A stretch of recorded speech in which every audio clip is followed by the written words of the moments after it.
자, 친구들 안녕하세요. 자, 여러분 말씀 앞서서 우리 여러분들에게 이렇게 전달해야 될 게 있어요. 우리 사랑하는 TNT 6학년 언니 오빠들이 오늘로 우리 어하나 TNT를 마치고 졸업을 하게 됐습니다. 우리 6학년에 우리 졸업하는 친구들 우리 같이 축하할 텐데요. 우리 목사님이 한번 부르면 앞으로 한 명씩 나와주면 좋겠어요. 우리 한성현, 박병윤, 박지윤, 김민건, 박천준, 그리고 이가영. 이렇게 우리 6학년의 6명의 친구들이 오늘로 우리 TNT 어하나를 졸업을 하게 됩니다. 많은 친구들의 다 이야기를 듣고 싶지만 이 중에 우리 대표로 우리 함성현 친구가 어하나를 하면서 느꼈던 것들을 잠깐 소감을 나누는 시간을 갖도록 할게요.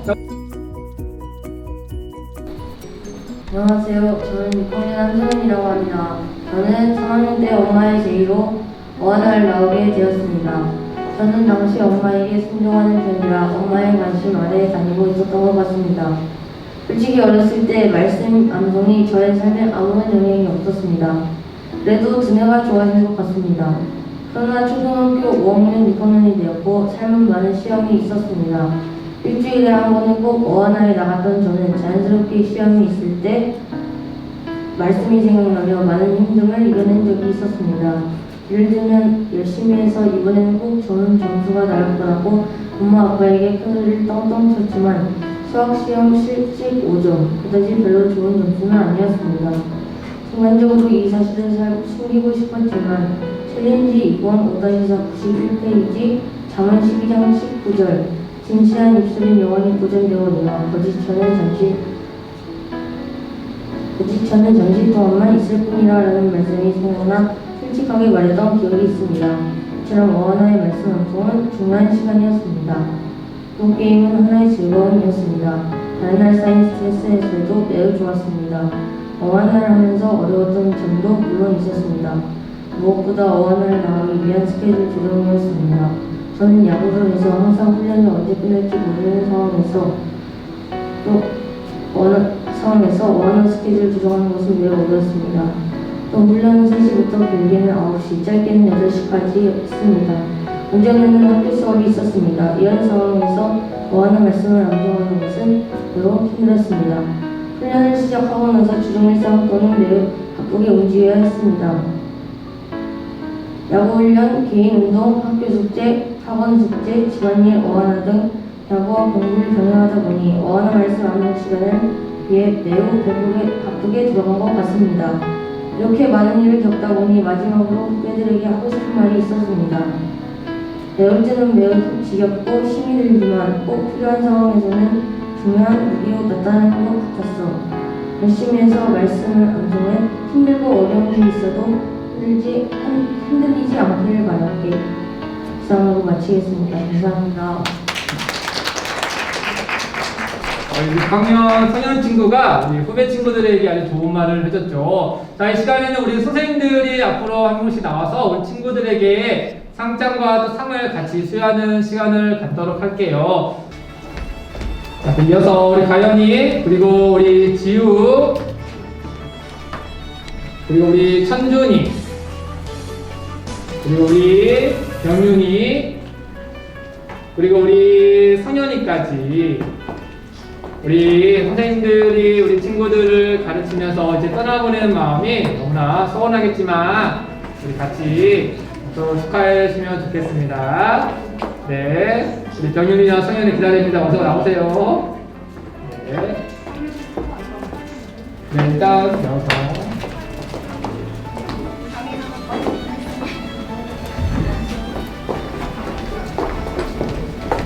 자, 우리 박수 한번 치겠습니다. 와! 자, 우리 선생님과 친구들 주위 한번 서세요. 쓰시고, 앞에 쓰시고, 앞에 쓰시고, 선생님 뒤로 쓰시고. 자, 이렇게 우리 TNT, 우리 6명의 친구들이 우리 선생님들에 위해서 같이 하는 말씀을 같이 암송하고 즐거운 시간을 보내는데 이렇게 떠나보내게 됐어요. 그래서 우리 사랑하며 축복합니다 라는 말로 우리 같이 우리 이렇게 졸업을 같이 축하했으면 좋겠습니다. 우리 다 같이 사랑합니다. 축하합니다. 박수. 자, 또 환영합니다.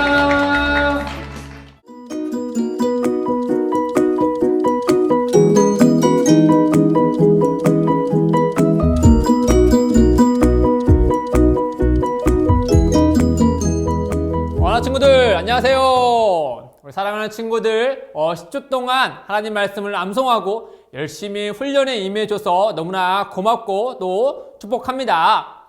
여러분, 우리는 계속해서 이번 학기 동안 사도행전 말씀을 알아왔죠.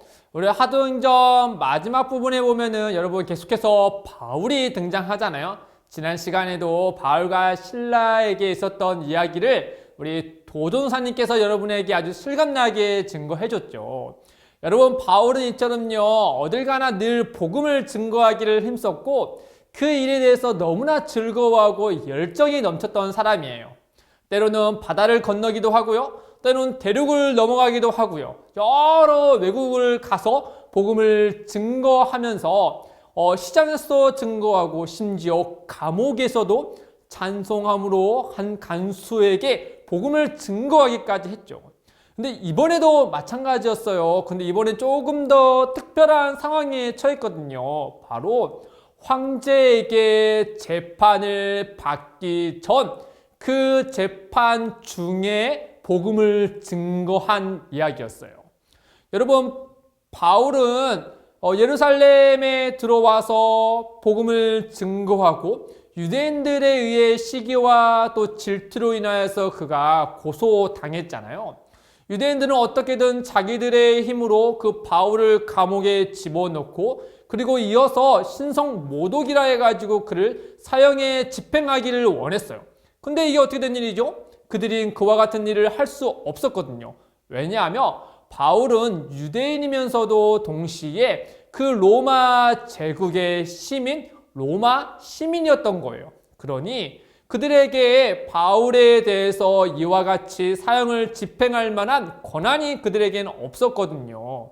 더군다나 바울은요, 이 사실을 알고 있었기 때문에 로마 법에 의해서 나는 죄가 없으니 저 로마에 있는 황제에게 재판을 받겠습니다 라고 이와 같이 이야기를 했던 거예요. 그래서 감사하게도 로마 법에 의해서 바울은 안전하게 보호를 받을 수 있었거든요.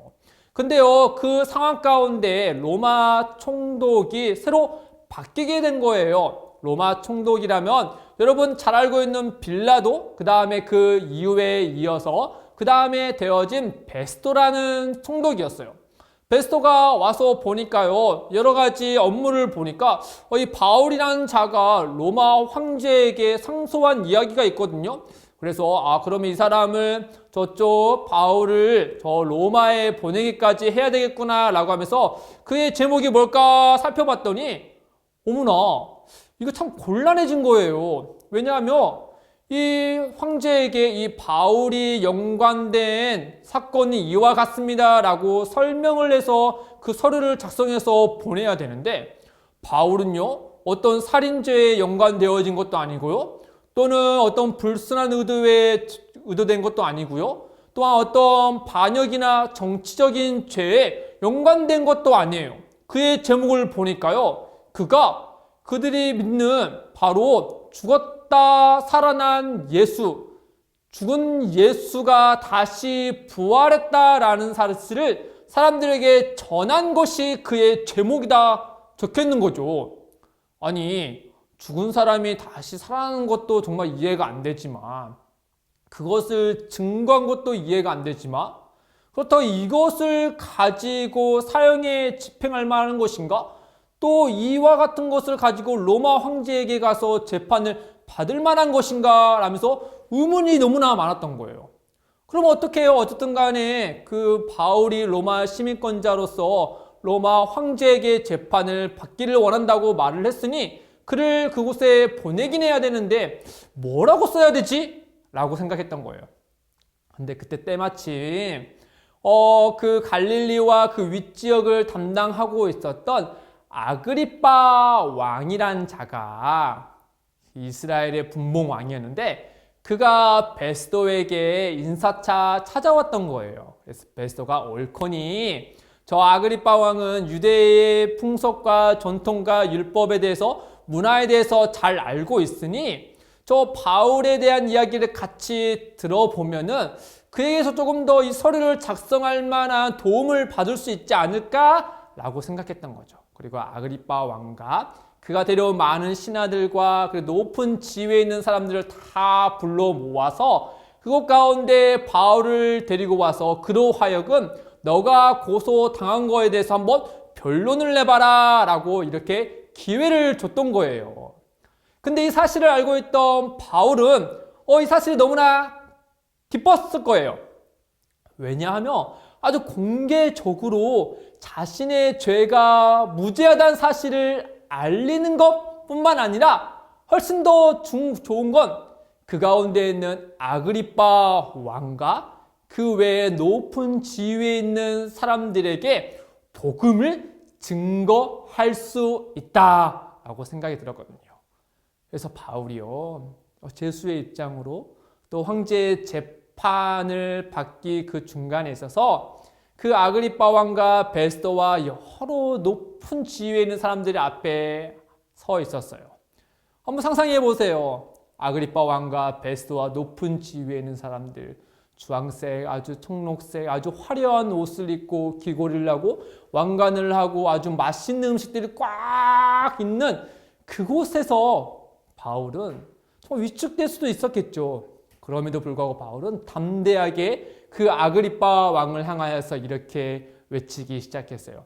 아그리빠 왕이여, 당신은 유대인의 왕으로서 이 유대인의 풍속과 문화와 또 모세의 율법과 선지자들의 이야기를 잘 알고 있으니 제가 드리는 이 말씀에 대해서 너그러이 받아들이고 이해할 줄 제가 압니다.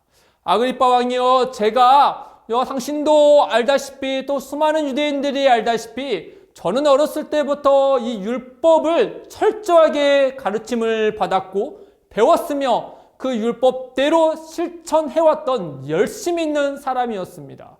그런데 어느 날에 예수란 자가 등장하고 또 그 예수가 죽었음에도 불구하고 수많은 사람들이 예수를 추종하고 그를 믿는 사람들이 그 모세의 율법과 하나님의 말씀에 반하는 일들, 신성 모독을 가하는 그런 일들이 행하고 있어서 저는 참을 수가 없었습니다.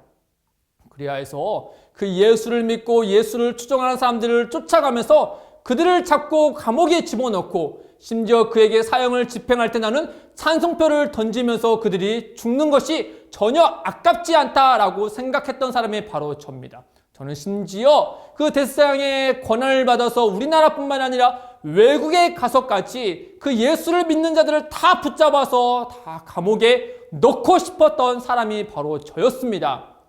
그런데 아그리빠 왕이요, 어느 날, 이날도 마찬가지로 그 예수를 믿는 자들을 붙잡기 위하여서 그곳에 가고 있었는데 갑자기 하늘에서 호련히 한 빛이, 태양보다 더 훨씬 더 밝은 빛이 나와 내 동행하는 자들에게 내려오자 그 빛의 무게와 그 엄숙한 두려움 때문에 제가 납작 엎드렸습니다. 그러자 하늘에서 갑자기 너무나도 선명하게 이와 같은 이야기가 들렸습니다. 사울아, 사울아, 네가 나를 왜 핍박하느냐? 그래서 제가 너무나 두렵고 떨리는 마음에 주님 누구십니까? 라고 물었더니 그 하늘에서 이와 같이 말씀하셨습니다. 나는 네가 핍박하는 예수라. 너는 일어나서 이스라엘과 온 이방인들에게 복음을 증거하여 구원에 이르는 믿음을 증거하거라 라고 말씀하셨습니다. 그때 그 기억이, 그 하늘에서 울려 퍼지는 그 죽었던 예수가 살아나서 부활해서 내게 말씀하는 그 선명한 소리가 너무나도 확실하여서 저는 그 자리에 일어나서 온 곳을 다니며 회개하는 복음을 증거했습니다. 아그리빠 왕이여, 그렇게 선명하게 내게 찾아와서 말씀하셨던 그 예수님의 소리를 들었으니 제가 어찌 그를 거부할 수 있겠습니까? 저는 그의 말씀을 따라서 온 유대와 온 세상을 다니며 예수 그리스도께서 하나님께서 말씀하신 그 메시아며 우리를 구원해 주시기 위하여 이 땅에 오신 하나님의 아들이란 사실을 증거할 뿐이었습니다. 그러나 이 사실을 믿지 않고 시기와 질투의 눈에 멀었던 저 유대인들은 이것을 가지고 나를 고소할 뿐입니다. 아그리빠 왕이여, 당신은 모세와 이스라엘 선지자들의 한 이야기를 알고 있을 것입니다. 그 말씀과 그 예언대로 성경대로 예수께서 이 땅에 오시고 우리를 위하여 십자가에 죽으시고 부활하셨습니다. 그리고 온 땅의 주인 되십니다. 라고 이렇게 바울이 그 아그리빠 왕과 수많은 귀족들에게 이와 같이 복음을 증거했다는 거 아니겠어요? 그러자 베스도가요, 이 호기심 때문에 왔고 또 바울 그 황제에게 서문을 작성하기 위해서 바울을 불렀는데 이건 도대체 이해가 되지 않는 거죠. 그러면서 바울에게, 바울아, 네가 많은 학문 때문에 네가 미친 게 아니냐, 어떻게 이와 같은 일이 있을 수 있느냐 라고 묻자 바울은 그럴 수 있습니다, 이게 사실입니다, 이게 진리입니다 라고 증언했다 한 거예요. 아그리빠 왕은요, 이 이야기에 대해서 어떤 이야기인지는 이해는 가지만 그 믿음으로 들어오진, 그 마음으로 들어오지는 않았던 것 같아요. 그리고 그 자리에서 피하고 다시 본인의 집으로 돌아갔거든요. 그럼에도 불구하고 바울은요, 그곳에 있는 모든 사람들에게 마지막으로 외치기를, 저와 같이 이 결박당한 것 외에는 내가 믿는 그 믿음을 여러분들 소유하여서 모두가 그리스도 예수를 믿고 참된 구원에 이르기를 원합니다 라고 이야기를 하고 그 자리에서 나오게 됐어요. 사랑하는 친구들, 바울은요, 어렸을 때부터 암송한 수많은 말씀들, 그 말씀들이 있었지만은 예수를 몰랐을 때 다른 방향으로 갔어요. 그러나 예수님을 만난 다음에 그 모든 말씀들이 예수님을 향한 것이었구나 사실을 알고 그 말씀에 힘입어서 예수님을 증거하며 복음을 증거하는 삶을 살았다라는 거예요. 사랑하는 친구들, 우리 친구들도 다른 친구들에 비해서 한 학기 동안 열심히 암송하여서 여러분의 소중한 말씀들이 여러분의 머릿속에 있지요. 그 말씀을 여러분의 마음에 심어두고 그 모든 말씀이 예수 그리스도를 향한다는 사실을 여러분이 꼭 믿을 때, 그리고 그것을 믿는다면 여러분 예수님을 증거하고 싶을 거예요. 여러분이 한 학기 동안 암송한 말씀, 여러분의 머릿속에만 두는 것이 아니고 마음에 심어두고 열매를 맺기를 바라며 그 말씀이 향하는 예수 그리스도를 여러분 주위에 믿지 않는 이들에게 증거하고 또 그 복음대로 살아감으로 더더욱더 방학기간 동안 더더욱 아름다운 열매를 맺는 사랑하는 우리 어원아 친구들 되기를 주님의 이름으로 축복합니다. 목사님 기도하겠습니다. 하나님, 바울이 복음에 대해서 열심으로 증거한 삶을 돌아봤습니다. 예수님을 만나기 전 모든 말씀이 그 예수님을 믿는 자들을 향하여서 핍박하고 저주하고 붙잡는 것이었지만은, 그러나 예수님을 만난 이후에 그 모든 말씀이 예수님을 향한다는 사실을 알고 복음을 증거하는 삶을 살았습니다. 우리 사랑하는 친구들이 암송한 말씀들이 머릿속에 머물러 있는 것이 아니고 마음속에 숨겨지게 하시고 그 모든 말씀이 예수 그리스도를 향한다는 사실을 알고 복음을 증거하고 복음 안에서 살아가며 아름다운 열매를 맺는 우리 어원아 친구들 되기를 주님께서 역사하여 주시옵소서. 감사하며 예수님의 이름으로 기도드립니다. 아멘.